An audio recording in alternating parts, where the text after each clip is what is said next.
Hi, I'm Lisha in Bangalore, India. And I'm Steph in Toronto, Canada, the traditional territory of the Anishinaabe, the Haudenosaunee, the Huron-Wendat, and the Mississaugas of the Credit First Nation. And you're listening to Trash Bags Podcast. It's Trash Bags Podcast. We're two new trash bags and we're chatting. Hey, Steph. How's it going? Good. How are you, Lisha?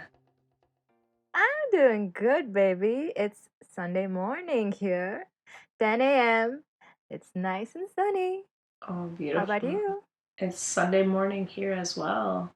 12:33 a.m. It's dark and cool. And today we are joined by a guest. Introduce yourself, guest. Hello. Hi. Hi, I'm Alejandro. I'm Steph's friend. Yes, this is my buddy, also in Toronto, also joining at 12:34 in the morning. Hell yeah! Early bird special, baby. Totally. Steph, Alejandro, how did you guys meet? We met at, I call it the skate park. I feel like that leads to some expectations that we're doing jumps and tricks. You do jumps and tricks. I don't. It's College Park. It's like a flat paved area of ground. I roller skate, Alejandro longboards, and we met skating in circles one day. Yeah, I remember I kind of came up to Steph and I thought she was somebody else completely. And I'm like, oh, hey, did you cut your hair? You look great. Yeah. And Steph's like, yeah, no, not me. We've never met. Maybe my sister. And I'm like, nope. She saw me a picture of her sister, and I'm like, I've never seen that person in my life. But how you doing? You know what? It's happened to me before in Toronto where people will think they know me, and then it's my sister. Or in the theater scene, it's another Stephanie who works in theater. So I always gotta check in. Could have been my friends with my sister. You never know. That's hilarious. And then what happened? Then you guys just became friends after that? Yeah, I mean... Yeah, just kind of talked, this and that, you know? Yeah, that was my first day ever at College Park. And I had met a girl before I met you, Geneva, who's also a roller skater. And then I met you and Nick. And I don't know, just like slowly we formed a little squad at the roller skate park. And it's like 2 or 3 times. Like, we skated there about 2 and 3 times after we saw each other. We kind of went out for drinks for the first time in like a small group of 4 or 5. Mm-hmm. Yeah, and then that night that we were drinking, this other girl, Geneva, was telling us about her fabulous scarf and her cape. Her cape. And she told us about it. Yeah. She was telling us about this place, like the hippie market, and it's just like a vintage market area for like vintage clothing and stuff, and people just kind of sell their stuff there. And we went, and it was very sick. Got some sweet outfits. Nice. Yeah. So you've been like recent friends. You're not friends for a very long time. No, very recent. About a month and a half. Cool. Okay. I swear we've known each other longer. What sets you? I don't know. Like when did I start maybe skating? we met. But yeah, I guess. Yeah, we might have like met a little earlier, and then eventually actually became friends. Yeah, you know. True. Yeah. Cool. So Alejandro, I sense an accent in your voice. Where are you from exactly? I am from Venezuela. I came to Canada in 2011 and I was 15 years old. Mm-hmm. And I came with my father, and he had some family here prior to us moving, so we had a bit of a place to land and kind of like ease our way into it. But yeah, for the most part, I've been kind of just chilling here in Canada, figuring it out. Cool. So, what was it like growing up in Venezuela? I mean, honestly, when I heard your episode of like how police and how things work in India, it kind of hit home for me in a way because we're also pretty crazy down there. Politics are quite wild. The cops, they're just their own entity and they just don't give a damn. You Yeah. know what I mean? Like Uh-huh. it's pretty fun. It's pretty crazy over there. Anything can happen at any moment. It's kind of like a James Bond movie. Yep. Thrilling, but probably not a great way to live. Is that right? No, not at all. Not at all. Hmm. To be Yeah. honest, coming to Canada, I it's like I remember watching the Disney Channel as a child, and like Yes. these TV shows with the like, oh my God, the beautiful houses and the beautiful streets, and I'm Yes. like, that's not what it looks like outside. I can see outside, and it looks horrible. And then coming here, and I'm like, wow, it exists. It's Mhm. real. Mhm. So yeah, that was interesting. Coming to Canada, it was really fun. Mhm. I came here to start grade 10 high school, and Mhm. I gotta admit it was pretty easy. I mean, excuse me, I knew no English. Our second language in Venezuela is supposed to be English, but our teachers are pretty mediocre. So I Okay. knew no English coming into Canada. I had Wow. about a month. Yeah, I came in August, and then we start school in September. So it was a month before I started school. I mean, I'm a pretty I'm a kind of person that doesn't worry about like making mistakes and this and that. I'm very friendly, Mhm. and so that's kind of why I picked up the language fast. But other Mhm. than that, I wouldn't have been able to. And my writing is horrible. I'm still pretty horrible on like grammar and such. But at least I'm kind of an extrovert, so I just kind of talk to everybody. Yeah. Even Uh, schooling here, everything is so different. People like kids can like leave school in like lunchtime. Like, yeah, I'm gonna walk to my mom's house and like just eat lunch and come back. You wanna come? I'm like, what? You're allowed to leave the property? That's a thing. What if you Yes. don't come back? And they're like, well, we don't. And then they're call our parents, and I'm like, that's it? I mean, Yeah, what it's else would freaking happen? crazy. I mean, back home is like nobody but like your parents can pick you up or something like that. You know what I Yes. mean? And it's like they won't Yes. even let you leave the school unless you're like a certain age and like your parents have given written Mhm. consent that you can like leave and stuff. You know what I I mean, mean? that's how it is Yes. here too. We, Even back home, like my brother and sister were not allowed to pick me up from school. It could only be like my father or my grandmother because she raised me most of the time.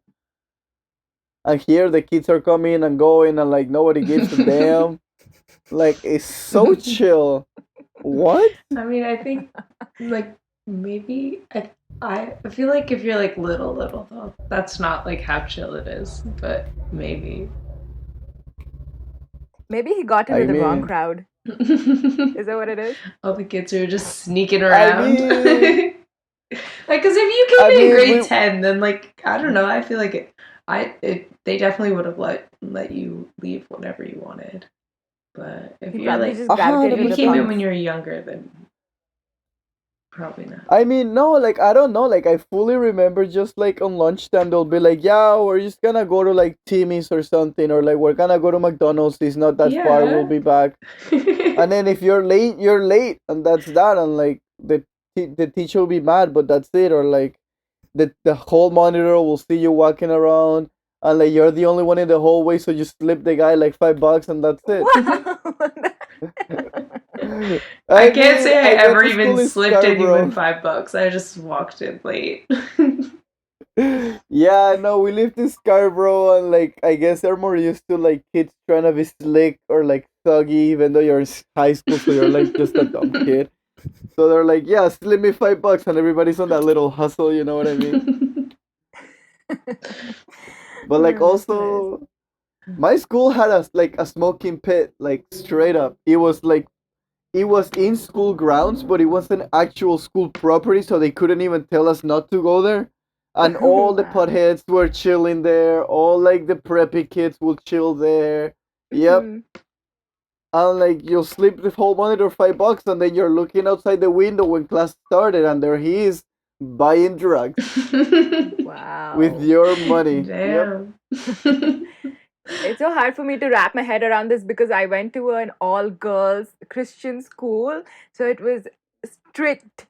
So many rules that you had to follow. So I can relate to you, Alejandro. The gates were locked. Mhm. Nobody were allowed to go outside. The compound walls were high.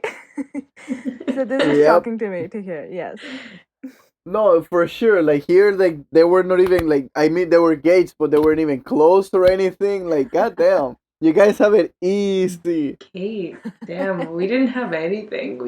You just come go as you please, especially once you get into high school. I mean, Yeah. Mhm. yeah. Well, like that's like I back guess I home, just you thought that's know. how it was for everyone everywhere. It's just like, come go as you please. Yeah, like once I came here, like all these kids are just running around, and like my school, my high school here in Canada is it like Scarborough in Toronto was like down up the street from the Scarborough Bluffs. Like Bluffers Park is kind of like a well-known park in the area. Mhm. Kids, like by the time I was in grade 12, I was just like skipping class, and like the homies were already driving. We used to go drive to the Bluffs and just like skip fourth period and just like smoke sometimes and just kick it there for a few hours, like all the bad boys and whatever. It's just so easy. And like you could even like once you're like 18 or whatever, you can change so the office when you skip class doesn't call your parents, but it just calls you. Mhm. So it got Oh. even easier. Like my parents didn't even know I wasn't going to class. What? So you could just skip school every day. A Nobody would know. hundred percent. Yeah. Nobody would know. You Wow. found the ultimate loophole. Oh, I was much better than that. I wouldn't even get in trouble. I did a lot of summer and online school because I heard that this is something that also doesn't happen in Venezuela.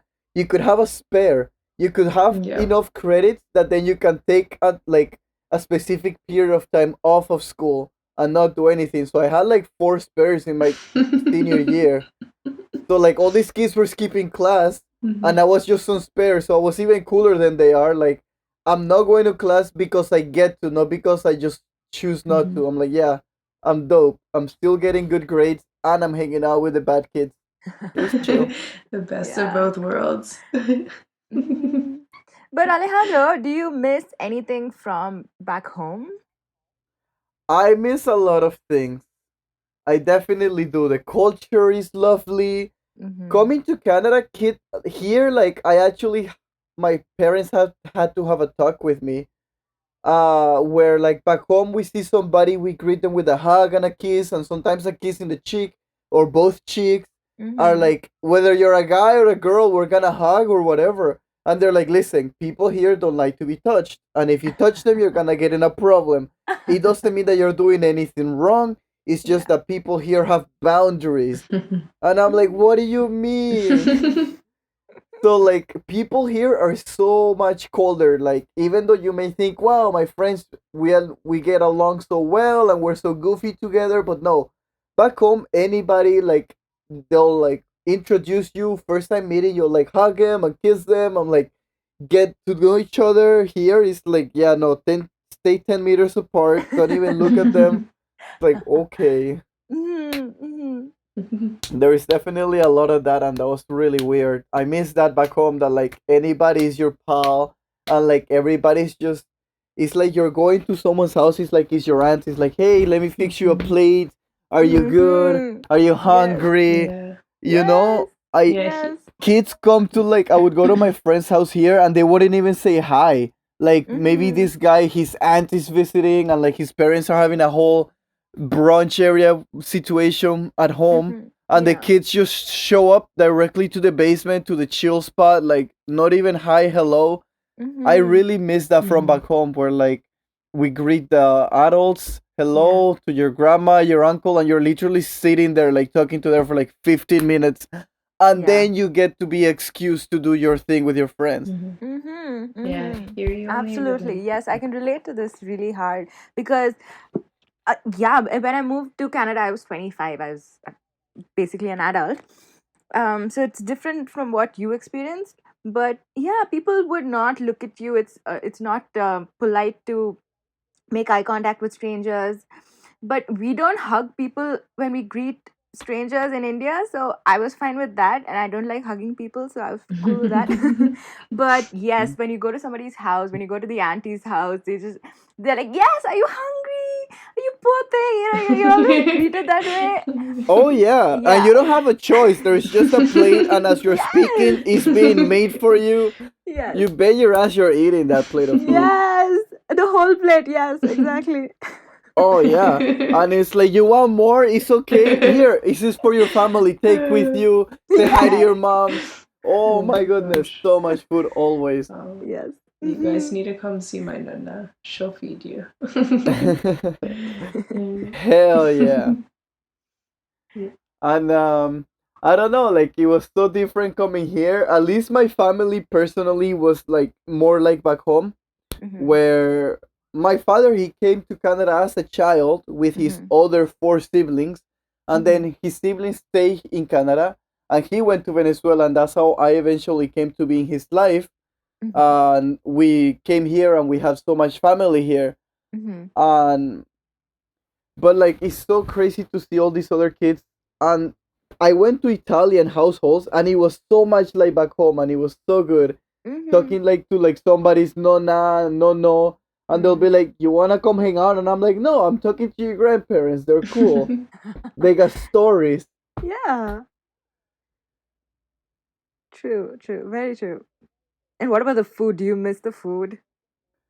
So good. The food Mhm. back home is great. It's like Mhm. vegetables have more flavor. Yes. Like everything about it Absolutely. is just insane. Like fruits, like we used to have a mango tree. I would have a mango for breakfast Oh. every day. It Yes. was Oh. dope. Our neighbors had mango trees as well. Yeah. We had a lemon tree with by the way, lemons are green, limes are yellow. God. Uh Everywhere else in the world. Oh my gosh, we literally have this conversation all the time. Yes. Lisha, what color are lemons in India? They're green and they're tiny. Oh, fuck off! Yes! What? Same! Oh, damn it. Yeah. Yeah! Foreign power, I'm gonna baby. have to admit, lemons are green. Uh, no, lemons are yellow. It's literally called lemon yellow. But, So yeah, like the food is so great, it's awesome. Mhm. And like the wildlife is amazing. I remember I had a few pets as a kid, Mhm. but one of them I didn't choose. It was this one giant iguana that just showed up in my backyard one day. Mhm. And I must have been like 5 or so. And I've had that iguana living in my backyard until I was 15, so like a whole decade. And she would like come and go as she pleased, but she would be back like every single day. And she would sleep on top of a little shed that we had in the backyard where we stored our stuff. Mhm. So I definitely miss a lot of that, like very nature oriented place. And Venezuela is a small country, and it has Mhm. a little bit of everything. Like we have this idea that like if you're in the center of Venezuela and you drive 5 hours in any direction, you will find either snow, desert, Mhm. ocean, mountains, or like rainforest. Okay, Wow. wait, I pause. don't know about that. Snow? Yep, Where's I there was snow actually in born. Venezuela? Aren't you like at the I equator? was yeah, yeah, but we have mountains. We got high Oh, mountains, okay. and it actually snows there. Yeah, okay, that makes sense. On So top I of a was born mountain. in a very cold place in Venezuela, which was kind of cool. Huh. And I don't know, I just love how we got a little bit of everything. I Yeah. definitely miss the fact that, like, yeah, pretty much any direction you can go is a different adventure. Hmm, cool. Wow. So cool. Lisha, Yeah. in India, how do you guys celebrate Christmas, or how are some of your like things that you guys do along around that time? So the funny thing is, I went to a Christian school, right? So I celebrated Christmas, but I'm a Hindu at home. So Mhm. Christmas is not a thing. So we used to have the tree up, and we celebrated all the entire month, singing songs and the usual stuff. Do you have like the But Very nice. same Christmas yeah, yeah. songs as here? Sorry? Do you have like the same Christmas songs that we have here, like Jingle Bells and all Yeah. that kind of? Oh Yeah, wow, same thing. very westernized. Yeah, it's pretty westernized here. Because India is a secular country, so secular means they're inclusive of all religions. We Mm. end up celebrating all the Mhm. festivities of all the religions. Yeah, but Sick. That just Yeah. means more holidays for you. Yeah, absolutely. yeah. But Alejandro, Right you've on. mentioned in the Mhm. past that your Christmas music's different, Alejandro, right? Oh my god, I love our Christmas music. Is it all in Like it Spanish? is, of course, it's all in Spanish and it's very very cheerful. It's not like Western music. Like you only have a few Christmas songs that are kind of iconic, and everything else is just a remix of that, or it's just boring. Yeah. If back home, it's like a fucking carnival. Like it's a great time. Everybody's happy. We have this awesome song about a kid riding a donkey, and he's Mm-hmm. on his way to Belen, Mm-hmm. where the baby Jesus was born, and he's Bethlehem? just like Bethlehem, yeah. Mm-hmm. And in Spanish is Belen, Oh, okay. and he's just singing along, riding his little horse on the side of the road, and it's him and his donkey hanging out. Yes. And that's like my favorite Christmas song, and I love it so much. Yeah. So you are a Christian, right? I mean, I was raised Christian, but I Right. wouldn't say that I am a Don't Christian. recognize yourself as that. Mm. Yeah, I'm not a very religious person. Okay. It's hard for me to find my faith, or I wouldn't say it's hard, but it's hard for me to put my faith in something as trivial as religion. Okay. But in Venezuela, most of them are they all Yep, Christian? Christian or Okay. Catholics, Mm-hmm. basically. Oh, okay. Mm-hmm. We do have Santeria, which is like witch doctors and that kind of stuff. That is also something that is very popular back home, Mm-hmm. and that has to do more with our heritage from like native and this and that stuff. So how are you native? Personally, no, and I'm actually quite white for a Hispanic, but Okay. that is normal. I have Okay. two siblings. I have an older sister and an older brother. My Mm-hmm. sister is much lighter color than I am, and my Mm-hmm. brother is much darker color. Okay. Because all three of us have different fathers and the same mother. So Mm-hmm. we kind of just variate. And Venezuela itself, it varies quite a bit between dark skinned people and light skinned people. Mm-hmm. What? And that's another thing. Venezuela, as terrible as it sounds, me saying that it's like there is no racism there. There is no white people versus black people. It's more Mm-hmm. of a all against all Yeah. Yeah. situation there. There is no racism. There Mm. is just pure hate against each other, just trying to survive. Yes. Yes. Yes. Yeah. The same thing in India. Yes. No Mm. racism. Mm. Yeah. Mm. Everybody just hates everybody else. Mm. Yes. But Yep. I mean, but But I want to understand why, like, your background, like, your racial background. yeah, So because you Mhm. say you're native quite white. doesn't, yeah, native doesn't refer Well, to your because skin color the so much. oh, Like, okay. Well, I mean, uh my parents are actually, I found out very recently talking to my sister. I knew that my mother was Colombian, Mm-hmm. but what I didn't know is that my father is also Colombian. Mm-hmm. So I don't know why I'm light skinned, but I am pretty native. I'm pretty sure that my mother has some pretty native descent. Like she must have been a few generations in Colombia. Mm-hmm. So I'm pretty native of Latin America. Okay. And but is the native culture still alive, or is that wiped out? Very much so. No, we have a pretty strong native culture Mm-hmm. for the most part, and it's not like as different as here in Canada, for example, where native people are very easily identified. Mm-hmm. Back home, there's kind of a mismatch, and you don't see very purely native people unless you go to very specific areas of the country. Mm-hmm. But we do have our culture, we do have all of our beliefs and stuff. We're Okay. folky, folky people, very folky, yeah. Okay, great. So you are aware of the stories or the background or like the values that native culture carries? Definitely, Oh, definitely. We're cool. taught some of it in school. We don't practice it as much, but we're told it about it, and we learn about it quite a bit.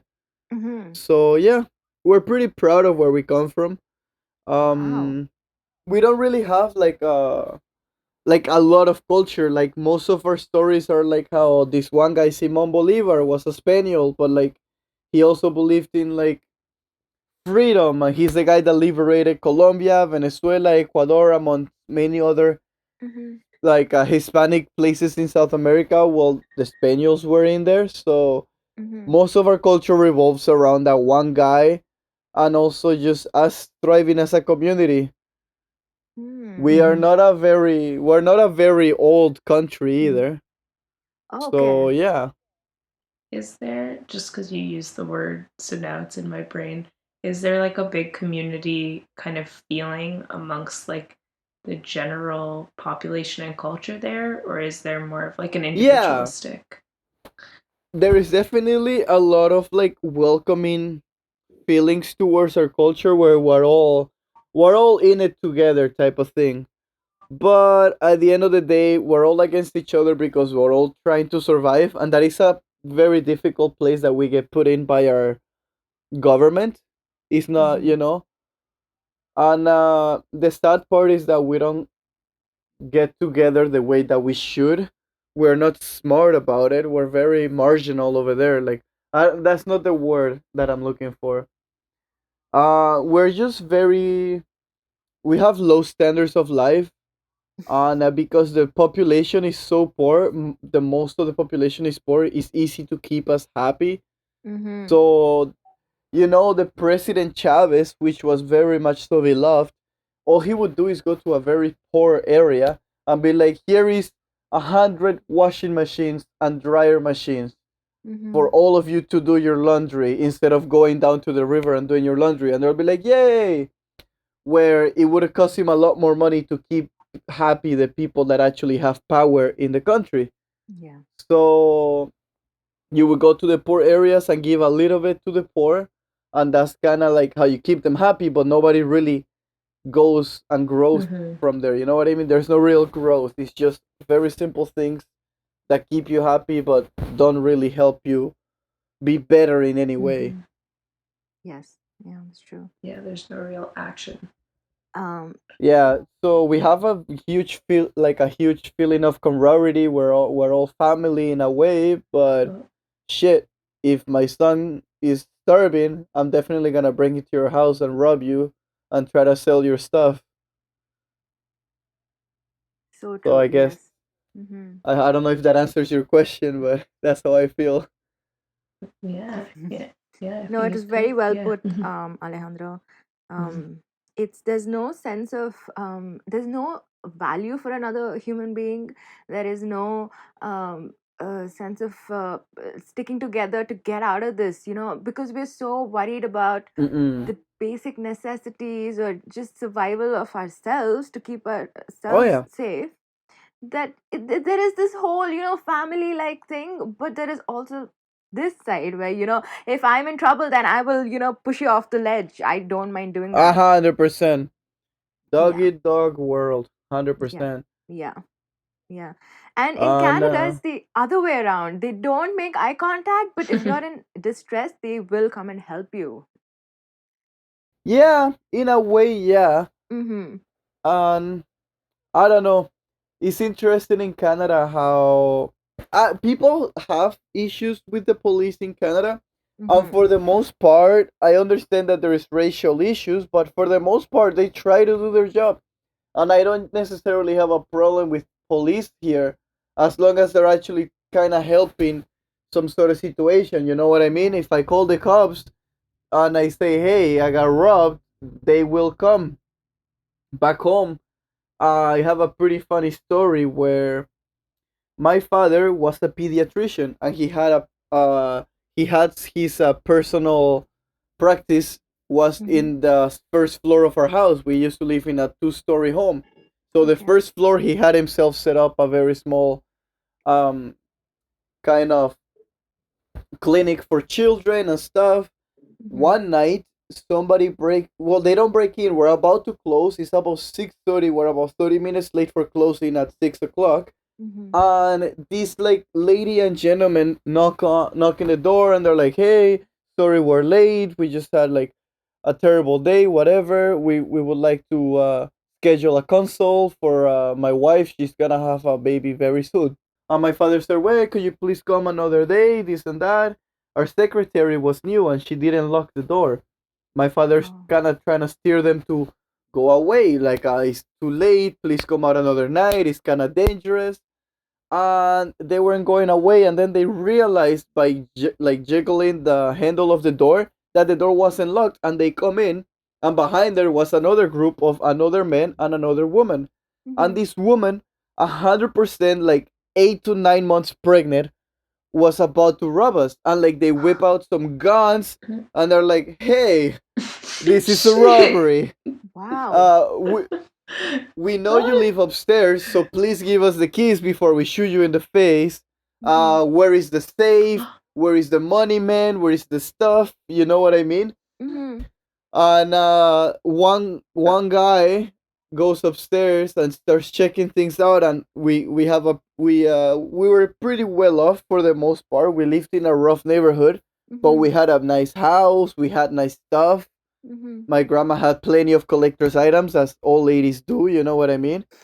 Um, but these people were very calculated. They knew what they were coming for. You know what I mean? This Mm-hmm. wasn't like a random thing.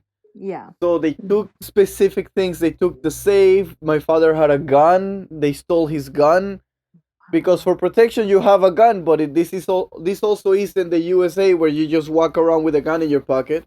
You know, back home you have a gun, but you have Mm-hmm. it locked and safe the way that it was meant to be. Not like, yeah, it's locked in the US. They have it like it's locked in this giant box, but it's not actually locked, and like there's such easy access. Back home, Mhm. most people kind of are a little more safe on that matter. At least family men are, and they steal all this Mhm. shit. And the only reason they didn't steal the cars is because they didn't know that the cars were standard, and they couldn't drive standard. They could only drive automatic. Huh. So they They tried to tried steal to steal the them? cars. My father's car was there. My father's girlfriend's car was there, but because it's a stick shift, they couldn't steal them. And eventually everything Oh goes my well. They god. leave. You know what I mean? The situation didn't escalate too quickly. This lady was pregnant, Mhm. so she was actually having cramps and stuff, and she was literally about to pop. So like she was full Oh on my like, I can no longer gosh. hold it. Like, let's get the hell out of here. So they leave, and we call the cops, Oh my and the cops get gosh. there like 40 minutes later, even though the station is down the street. And like they know who my father is. We're pretty much like the doctor of the neighborhood. You know what I mean? Mm-hmm. More often than Mhm. not, mothers come with their kids and they say, "Listen, my husband is a gangbanger. He does rob for a living, so we don't have a lot of money. How much is this console gonna cost?" And for the most part, my father will be very forgiving about that kind of stuff. So they knew him. A lot of people know who he is. Oh The my cops showed up god. late. We know the cops that showed up because two of their children's like they're what do you call it? They come to him all the time. They're patients, yeah. Patience? And then we're Mhm. telling them, "Listen, they went that way. The car looks like this." And the cops said, "Okay, cool." They literally get in their car and drive the opposite direction, 100% opposite direction. And it's not like, "Oh, we're going this way because we're gonna circle around and try to cut them off." Nah, bruh. You were going the opposite direction into like a a freaking a dead road, and this is your neighborhood, so you know what you're doing. Like the cops just did not give a shit back home. Mhm. Here, if somebody attacks you, you call the cops. They're like, "Okay, we'll be right there to take a report." You know what I mean? Mm-hmm. Yeah, So absolutely. I don't know. I kind of have no problem with the cops here for the most part, but back home is ridiculous. You would be like stuck in traffic, and they'll turn their lights on and drive on the sidewalk because there's so much traffic that they can't even like cars can scoot over to give them path.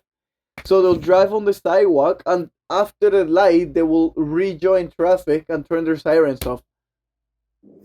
Like there's just no disregard for any type of law or anybody else's feelings. Yeah, absolutely. Wow. Wow. I don't know. I mean, it's kind of a wacky place, but it made me who I am in a way. It made me pretty tough, and it made me Mm-hmm. very like smart about things. Yes. I would say Mm-hmm. Mm-hmm. so. Yeah, the street smarts of how to navigate a pregnant woman body. Damn. Yeah, it was quite interesting. You know what I mean? She's kind of like holding a gun to us, Mhm. and we're sitting on a room, but she's also having Oh cramps, my, and we're that's like, ah. terrifying. And she starts like waving the gun around angrily because she's in so much pain, and we're like, oh no. Oh my gosh, Please sit no. down, have some That's water. Like, I so fully remember terrifying. my father is like, sit down, have some water. Take your shoes off. We won't try anything. We don't want to get shot. You don't want to shoot us. Oh my god, Yeah. that's so terrifying. Holy shit. Literally, It's funny how you're one making bad light of the cramp and situation, such a you clench dangerous your fist. situation. I mean, so many years later, you can't help but laugh at it, you know? Yeah, yeah. Um, I think you were gonna ask if I am fluent in Spanish. I definitely am. I feel like earlier you almost asked me if I speak fluently Spanish. I do. yeah, yeah. And Mhm. people Yeah, have we this can like get into the question. yeah. And Mm-hmm. We can get into the languages. So how I mean, you speak only Spanish in Venezuela, and here in Canada you would have to speak only in English, and I can speak Yeah, like many but different languages, things like that. that is very cool. The way that you guys have so many dialects. I mean, it must be a little confusing and a little difficult in a way, I imagine. But also, like, why do you guys have so many dialects in like even just India alone? Yes, yeah. So each province has its own language. So I can speak the language of my province and the neighboring province, and then there is one common language for the entire country. I can speak that. Okay. And yeah, yeah, I speak one language at damn. home, and outside it's a different one. So it's yeah, it's fun. It's not confusing because we grew up learning so many languages all at the same time. Nice. Mhm. How do you Yeah, and find schooling to be in India? Like, how do you find that? Schooling, I would say my schooling is kind of an exception because I went to an all girls Christian school. It was very westernized, and I was Hmm. educated completely in English, so I could easily transition into Canada.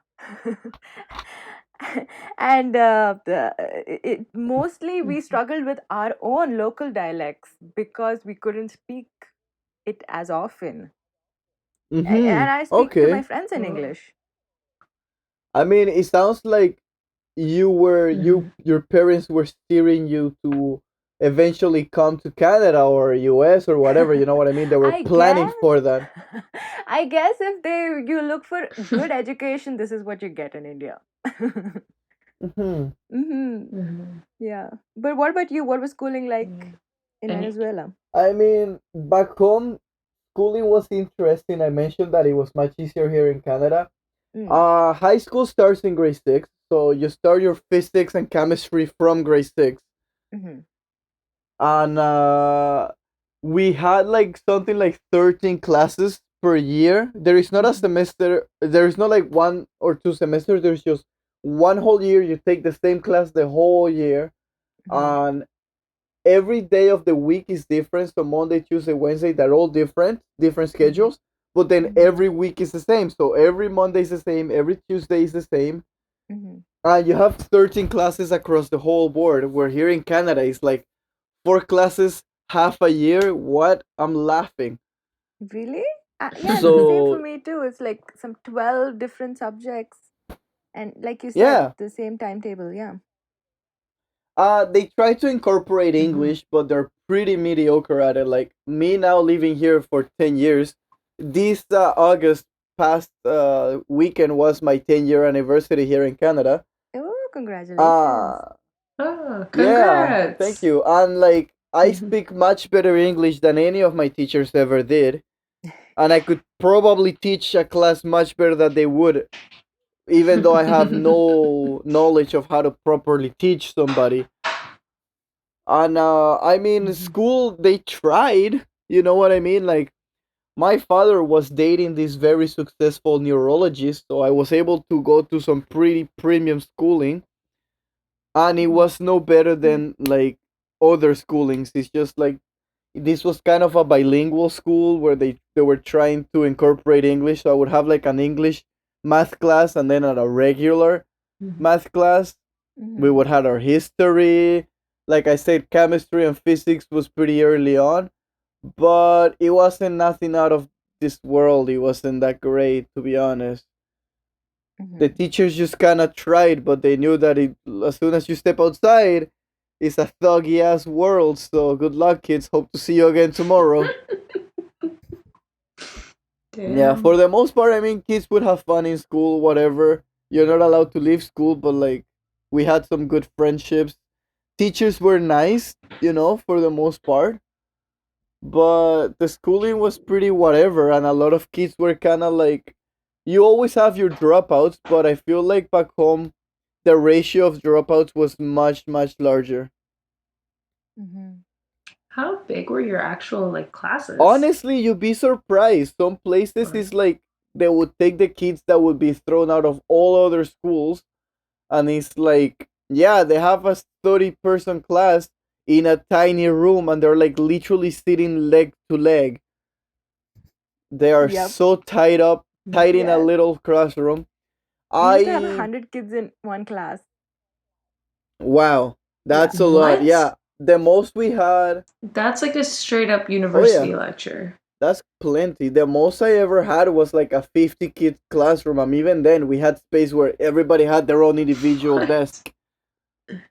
Um, the school next to Damn. ours, we could actually look into the school next to ours, and it was just long benches, and kids were sandwiched in, and that was like the last chance location, pretty much. What the And I heck? also, like I said, I was lucky to not go to like the worst schools. I went to some nice schools, some pretty Mhm. bad schools, but there were schools back home where kids would die every day, like gang fights, violence. Like, there was an actual metal detector. Like, it was pretty bad. There were some schools back home where like you don't want to go there, man. Like, some 10-year-old kid is gonna freaking stab you just for looking at him funny. You know what I mean? A lot of kids would show up without books. They'll just show up to literally sell drugs, and that's it. Yeah. With the $5 you're slipping them because they're the hall monitor. Oh man. Yeah, I mean, schooling was kind of nice, but it wasn't the most helpful thing. It was just kind of a way to keep kids out of the street for the most part. And somewhere where parents can drop off their kids and be sure that at least they're gonna be there for however many hours. Most schools let out at noon, but some of them let out at 3, some of them let out at 5. Most of them let out Yep. at noon? Whoa. That's a really weird Oh concept yeah. to me. Because ours all pretty much run And till what, like 3 or 4 o'clock? yeah, later on in my life, I was brought up to a school that was more of a 9 to 3 or 8 to 3. And then if you were Mm-hmm. lucky, you would your classes sometimes would end at 1, so we alternate. I remember we would alternate where like my group would end at 1 on Tuesdays, and then another group would end at 1 on Thursdays. So other than that, yeah, a Mm-hmm. lot of schools, like a lot of them, would end up at noon, and those would be mainly like the really dangerous high schools where kids are literally just killing each other, and there's just no stopping it, no matter what you do. Yeah, my Damn. cousin went to. How many kids were in these schools? Some of them were very big, some of them were very small. It was more of depending on the area of how dangerous the area is, and how populated it is. You could have a school that would have 300 kids, or a school that would have 500 kids. And Oh, they're not even that big of no, schools man, then. not even close. Like, Nice. I was stunned when I came to school here in Canada, and it literally looked like a freaking castle. huge school, like 4 levels, like My literally gosh. three. We always say they look like prisons. Yeah, no, Mm, literally, like I would say yeah. my school, all of my school would fit in the soccer field that they had in the back of my high school. My school in Venezuela, most of them would fit in a soccer field. They had such big, like Kids, so oh many yeah, students in so each many. classroom. Yeah. Wow. Interesting. Dang. Is there a huge population in Venezuela? We're It's pretty not something we're I know pretty yet. densely populated. Um, the Hmm. way here in Canada, you got a lot of like just vegetation and stuff. Back home, most of the country is being Yeah. used. Yeah, Canada's kind of a weird exception on the map where we have so much Yeah. physical space and so few people kind of spread out into these small little clusters across. For us, we even have this little joke. It's like in Christmas time, a lot of people, depending of their culture, they would make like the little villages with the little houses, and like depends how elaborate you make it. Like there will be like little houses on the mountains and stuff, so the whole mountain looks like it's lit up. That's how Venezuela looks like. You have a city and there is mountains Mm-hmm. outside of the city, and all you see is little lights in the night in the mountain because people are literally living like they're slowly growing the ghetto onto the mountain, and like it's so ridiculous. Like the way people think back home, where like you would have this house quite literally made out of tin in the middle of nowhere, like between two highways, there'll be like an empty space. Somebody will put a freaking 10 by 10 space of just tin, and there'll be a satellite dish on the side of it. Yes. Like, Literally like a proper oh established little yeah, house. Just wild, like, this is my spot of land wild. now. And they're like literally MacGyver Man. their own way of getting electricity from the grid and whatever. Like, maybe your uncle died because he got shocked with 1,000 volts of electricity, but now this tiny house that holds 8 people have like electricity, and the government doesn't give a shit. The Wow. government isn't gonna go send somebody there. It costs more money for them to send somebody to cut you off Mm-hmm. than all the internet and like all the power that you're taking in your tiny tin house. Hmm. Yeah. More than more Okay. than And once, they would have like a structure separately just to hold the satellite dish because the dish is too heavy to hold on the house. on the Yeah. little tin house. Oh my gosh. That is how slums Okay. are. And just, They develop, and mhm, yeah, the yeah. same thing I as was you. gonna say as well, just for like a concept of scope for the less educated and informed on the podcast myself. Um, with this, like the way you're describing where you grew up in the area of Venezuela that you seem to have spent the most time in, to your knowledge, is this like sort of what Venezuela looks like and is like? Or is this more so maybe the area that you were in and you spent a predominant amount of your time in? So, what is the question? Like the way you describe Venezuela and like the areas and like the little tin house in the middle of the Mhm. road and the really like tightly populated schools, like the way that in Canada a lot of our population is spread out kind of across and in these smaller clusters, like is Venezuela like that, or is kind of Well, everywhere the same as you've been describing, like to your knowledge, of compared course, to, obviously not as an expert on the I country. would say, compared to a lot of like other countries in South America, we're not the smallest and we're actually quite developed. So we do have a lot of cities, but Mm. there will be like a lot of rural areas where there will be little ghettos in the outside of towns, or like very deep in the center of town there will be like ghettos, and then more other ghettos will form around the outside of towns between like highways and stuff that join other cities. So we will Mm. have multiple cities, and then there will be ghettos around the edges of those cities and in the mountains and stuff. And even if like there is like a mountain in the middle of town, there will be ghettos on that mountain, no matter like how nice the area is or isn't. There is definitely Mm-hmm. uh areas that have a little more money, and mainly that will be for families that are either like in the gas industry or like the oil industry, or their family belongs to the military type of thing. But for the most part, spread out across the country, we would have some nice city with some very ghetto areas and some kind of nice stuff on the side for the rich people. Yeah, it's kind of the same Very everywhere, cool. I would say, in Venezuela. Yeah, it's similar thing in India. There is no downtown and uptown and all of that shit. It's just the whole place is the same. And of course, there are some nice neighborhoods, and the rest are just it's for everybody. And Hmm. I'm privileged enough to live in a pretty nice neighborhood, but when I step out of the house, we have cows on the street, we have stray dogs, we have all of that. Even if it's a nice neighborhood, it's still pretty shitty.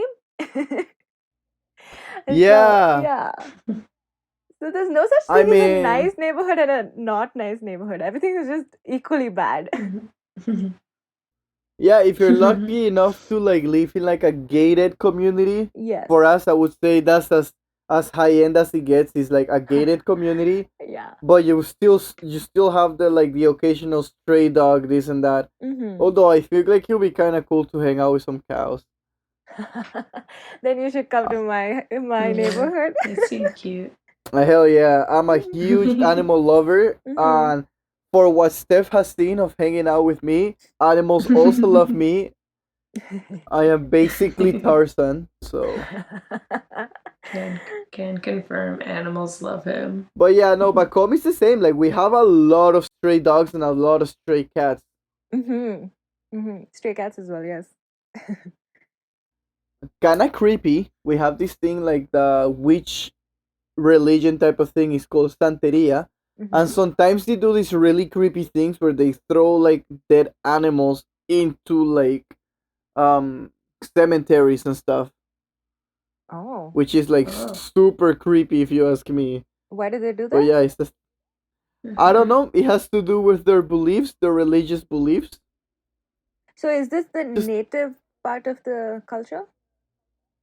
I wouldn't say native. It's just more like they have the witch doctor side of things, and there is always, even as a witch doctor, there is the good side and the bad side. I always feel Mm-hmm. like Mm-hmm. some of the practices are just like Like, a little weird like that. Mm-hmm. What do you mean by But witch doctor? mm-hmm. What is this? a witch doctor, I mean, literally gonna heal you with herbal teas and sticks and stones and put some mud on your baby's face and he should be cured, type of thing.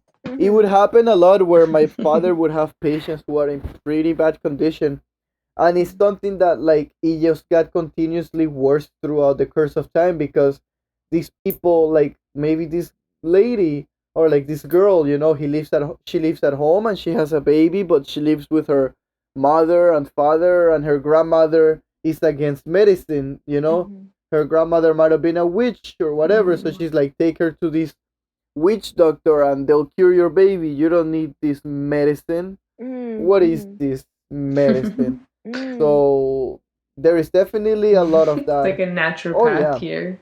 there is a lot about that back home. Yeah, yeah. Here as well, it's usually uneducated people who have huge amounts of beliefs, and people like this that, yeah, who might not be helped in the right way. Yeah, you're right. Yeah, I mean, for the most part, the deeper you live in the ghetto, the more these beliefs are Mm.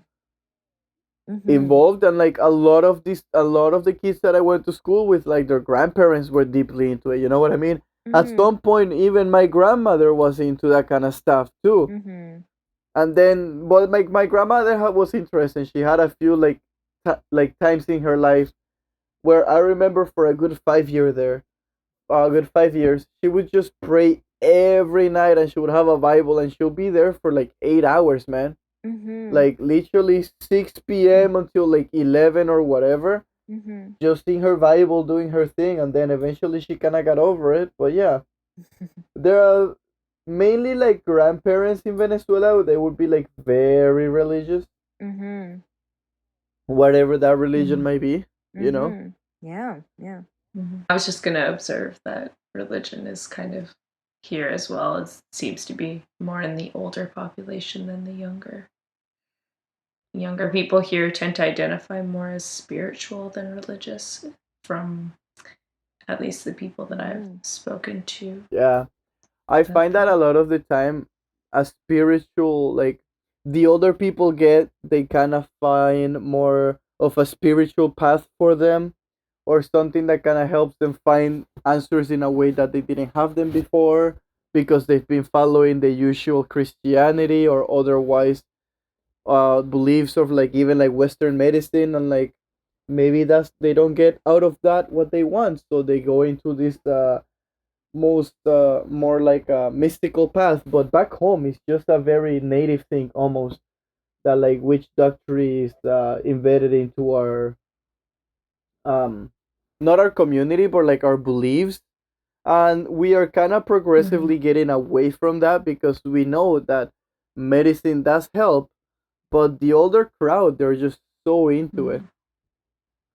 I mean, if that's your belief system, then Yeah, hopefully you're using it in a way that's Mm-hmm. beneficial to you and you're taking in I mean, all the perspectives around you. yeah, I mean, as long as you're eventually able to say, I can't cure your child, please go to an official Mm-hmm. doctor.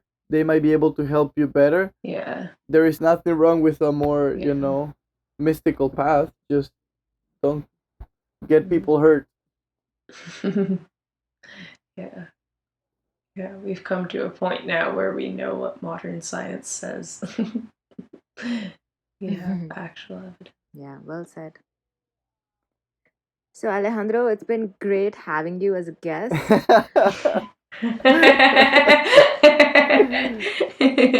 Do you have any like current projects you're working on, or any artists um, or anyone you'd like to acknowledge or hmm. shout out, or final thoughts you'd like to wrap I with? mean, thank you so much for having me, guys. That was awesome. It was very cool talking to the two of you. Lisha, it was a lovely pleasure meeting you. You as well. For the most part, I don't have many personal projects. I'm just kind of a skater guy. I would like to shout out my favorite skate shop, which is Longboard Heaven. Mm-hmm. If you find yourself in the downtown Toronto area and you need some wheels, yeah, they'll hook you up. I mean, it's run by the community for the community. They're awesome guys. And other than Mhm. that, yeah, thanks for having me. Cool. We loved having you, Alejandro. Thank you for being on. Thanks for listening, and join us next week for another episode. Please show us some love on Instagram at TrashBagsPod. And remember, don't be a trash bag. Be a reusable bag. Also, thanks to our sound editor, Micah. This would all be so much worse without you.